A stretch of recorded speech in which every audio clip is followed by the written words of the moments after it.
Hey, what's up? Monica here from Flow State Freak podcast. I just recorded an episode and I wanted to describe what that episode was about. It's called We Become What We Consume. And I'm not just talking about health and wellness here, but that very much so is an analogy for this concept, and it's also a literal explanation of it as well. So if we were to consume sugary, acidic, toxic, over-processed food, what would we become?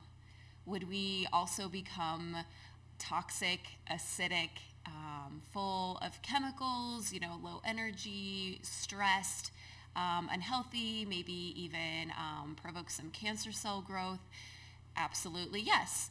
So if we were also in then return to eat foods that were alive, full of nutrients, that were a good balance between carbs, fats, proteins, if we ate foods that were organic and unprocessed, chemical free, then what would we become?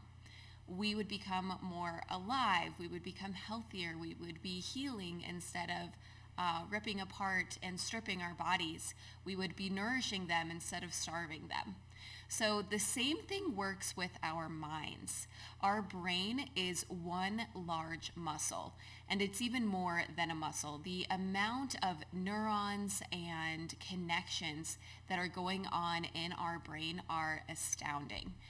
And if we constantly consume things that are toxic, negative, are stressful, maybe are not the best use of our time, and are plugging in everyone else's ideas and thoughts and opinions around the world, or even body image.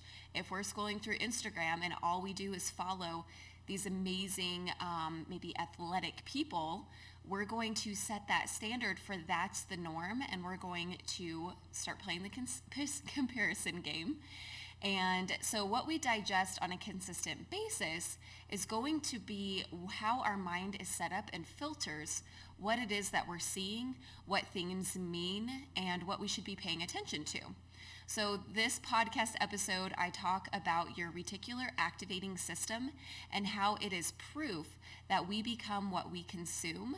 And then I break down a couple of specific examples of how and what you're digesting and how that is affecting you, so that you can start living a life true to yourself, so that you can start driving your day instead of your day driving you.